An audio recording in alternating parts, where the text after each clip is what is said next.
Oke, bismillah. Assalamualaikum warahmatullahi wabarakatuh. Ketemu lagi dengan saya, Coach Aya, Holistic Mindset Coach. Dan kali ini kita mau ngobrol dengan salah satu murid lagi nih dari Pak Puji dengan Dr. Flora Ekasari. Assalamualaikum, Dok. Waalaikumsalam warahmatullahi wabarakatuh, Mbak Aya dan sahabat holistik semua. Ya, apa kabar, Dok? Alhamdulillah baik, sehat. Ini kita senang sekali ya ada di Purwokerto bareng-bareng ketemu. Iya. Kita mau ngobrol-ngobrol nih ceritanya. Boleh. Nih. Oke. Saya panggil Dokter Flora aja ya? Boleh. Atau juga. dipanggilnya apa biasanya? Sama. Dokter Flora ya. Iya, dan Dokter. Oke, Dok. Ini kan kita berada di sini, berada di tempat kita belajar holistik ya, gitu ya. Nih, latar belakangnya dokter ya. Boleh diceritain sedikit dulu dong, Dok, latar belakangnya. Dokter Latar apa belakang. gitu. Iya, saya dokter paru. Biasanya lebih lamanya saya berdinas di Rumah Sakit Angkatan Udara di Halim. Jadi dokter Wara nih ceritanya. Iya, Wara. Kenal juga kan sama suami. Ini sahabat holistik ini adalah ternyata tentara loh. Wanita udara. Oke. Iya, terus untuk selanjutnya saya juga mendalami di akupunktur, baru lulus dari ITSK Malang. Tahun Program berapa tuh? D3 baru. Oh, baru lulus. 2022 ini. Oh, 22 ini gitu. lulus akupunktur. Iya. Sebelumnya ya di dokter paru itu aja. Dokter paru ya, aja. Nah oke. ini ada keterkaitannya Mbak Aya dengan holistik itu tadi. Oh gitu. Kenapa Jadi sampai ngambil akupunktur sampai juga mengambil nih ya? akupunktur. Oke, jadi kalau saya boleh sedikit ngambil intisarinya, aslinya dokter itu sebenarnya dokter ahli paru. Iya. Udah berdinas di rumah sakit dari tahun berapa nih? Sebagai ahli parunya? Ahli parunya saya 2004. Tapi sekarang saya lagi memperdalam ini kanker paru juga. Oh gitu. Iya, Wow, jadi banyak sekali nih yang di dalam ini. makanya kalau katanya sepertinya kalau untuk menolong orang itu harus lebih banyak ilmunya. Gitu. Walaupun saya baru ya, saya pengen terus memperdalam lah istilahnya. Luar biasa semangat Masih permukaan nih sekarang. Bilangnya permukaan ya sahabat holistik ya, padahal udah dokter, udah paru, lagi ngambil spesialis lagi kanker paru, akupunktur baru lulus tahun 2022 ya. Iya. Gitu, luar biasa. Oke nih, ini latar belakang dokter nih ya, Iya. gitu ya.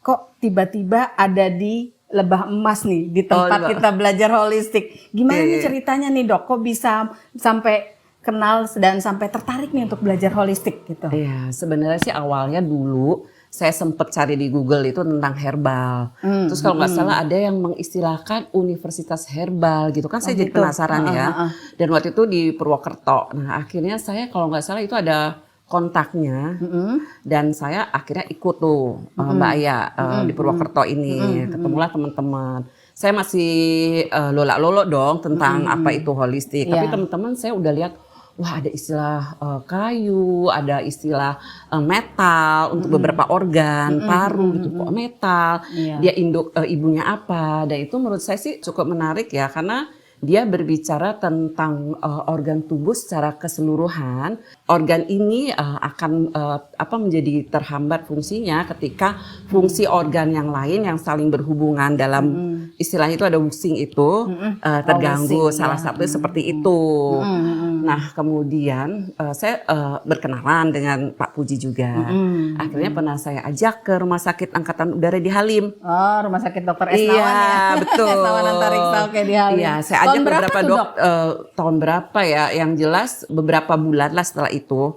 2017 ya. Iya, 2017 itu ya. seperti itu. Oke. Jadi beberapa dokter, terus saya jelaskan, mau nggak yuk kita dengar-dengar tentang holistik seperti itu. Jadi memberikan peluang. Sebenarnya ada beberapa teman yang cukup tertarik juga sih dengan herbal. Ada yang dokter yang sedang diabetes, ya masih muda gitu. Jadi dia ingin tahu juga. Nah itulah pengalaman awal. Jadi dokter sempat ngumpulin para dokter lagi, terus kemudian dengerin Pak Puji ngajarin dokter-dokter gitu ya? Iya, 2 hari ya kalau nggak salah. Oke, saya apresiat ya kepada para dokter yang mau mendengarkan gitu ya, Iya. yang menambah ilmu holistiknya. Saya apresiat banget loh sama dokter-dokter yang mau open mind ya. Biasanya dulu saya tuh selalu berpendapat dokter itu maunya udah straight ahead aja ke ke keilmuan mereka gitu loh, sehingga dia nggak mau mengaitkan gitu. Saya rasa tuh di Halim itu waktu itu karena tempatnya cocok ya, kan kita lihat suasana Halim itu banyak pohon-pohon seperti itu, dan saya waktu itu berpikir wah kalau misalnya orang dari bandara terus capek, kita bisa memberikan edukasi atau sesuatu kesehatan yang berbau herbal holistik mungkin lebih menarik, karena posisi di Halim ya dengan bandara atau mungkin nanti akan ada di rumah sakit di Halim. Kepikiran saya seperti itu juga. Tapi Destinasi lah istilahnya. Tapi saya sebenarnya tertarik dengan tadi Dokter Flora mengatakan kok awalnya itu mencari tentang herbal. Ya, herbal nih kan ya. Nah, herbal ini kan sebenarnya kan kalau kita ya tahu sendiri lah kita kalau di kedokteran modern pasti kan kita larinya ujung-ujungnya ke obat kimia gitu ya. Betul. Nah, gimana sih Dokter Flora itu memandang antara si herbal dengan si obat kimia ini kalau dalam pandangannya? Oke. Jadi kalau dokter paru tuh paling sering menghadapi pasien TBC ya.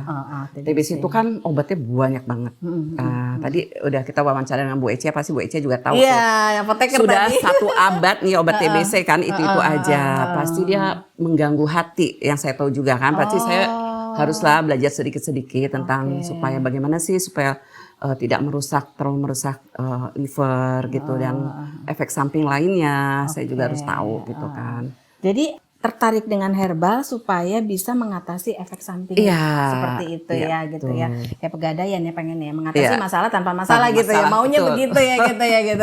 Tapi kalau pandangan terkait dengan tadi kan udah kan paling banyak menemui pasien TBC dan tadi larinya ke liver gitu ya. Larinya ke liver gitu. Menurut kalau dibandingkan ya, kita bukannya mau membandingkan ini baik atau buruknya ya, karena kita tahu semuanya pasti ada kecocokan gitu ya.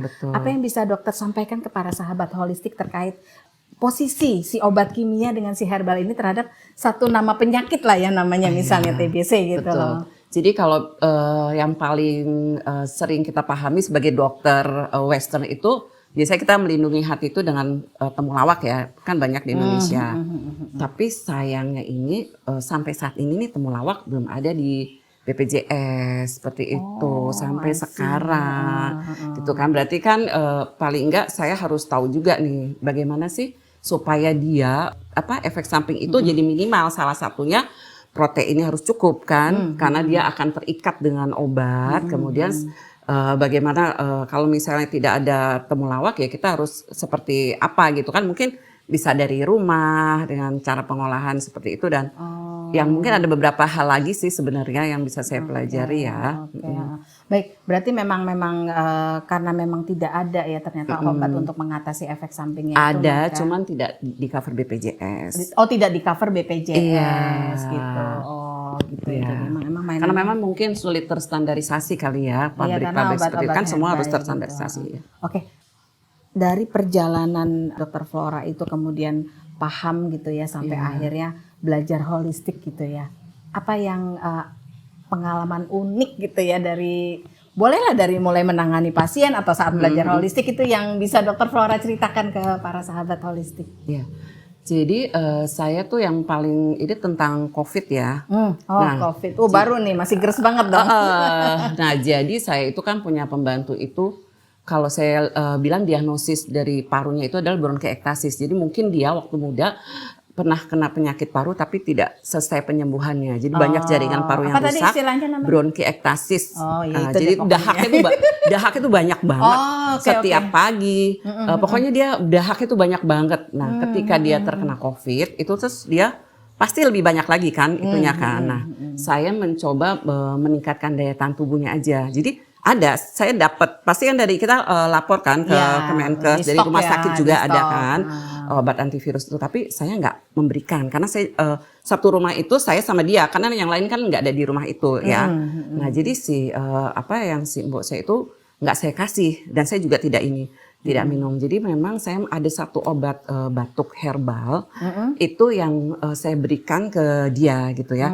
Nah walaupun belum berkurang dahaknya, tapi dia tidak memberat COVID-nya. Nah kemudian saya berarti ada energi yang kurang ya, walaupun dia ini. Nah saya memberikan di titik-titik akupunktur itu, tapi saya dengan laser. Karena saya si mbok saya itu nggak takut dengan jarum. Nah ketika saya berikan laser akupunktur di titik-titik bagian belakang, itu besoknya itu bersih sama sekali. Dan itu menurut saya menarik banget gitu kan. Jadi ada keterkaitan antara herbal dengan bioenergi sebenarnya ya. Nah jadi itu membuat saya, sebetulnya ini memberikan peluang bagi saya sebagai dokter paru. Karena banyak penyakit yang sampai saat ini membutuhkan obat yang biaya besar. Kayak misalnya asma gitu kan, PPOK. Dan itu saya PPOK dengan apa tuh? penyakit paru obstruktif kronis karena misalnya kebanyakan sih karena merokok ya. Oh, oke. Dan dari situ saya melihat bahwa asma itu kalau dijelaskan secara holistik itu bukan cuman kalau kita itu adalah sesek, kemudian penyempitan saluran napas, tapi ternyata ada latar belakang lainnya dijelaskan secara holistik dan memang itu lebih apa ya, lebih mengena penanganannya. Jadi itu bisa dijelaskan misalnya dalam perjalanannya itu apa sih penyebab batuk kronis? Salah satunya adalah karena nervus vagus dan itu bisa dimanipulasi dengan akupunktur dan dan juga dengan herbal kan Pak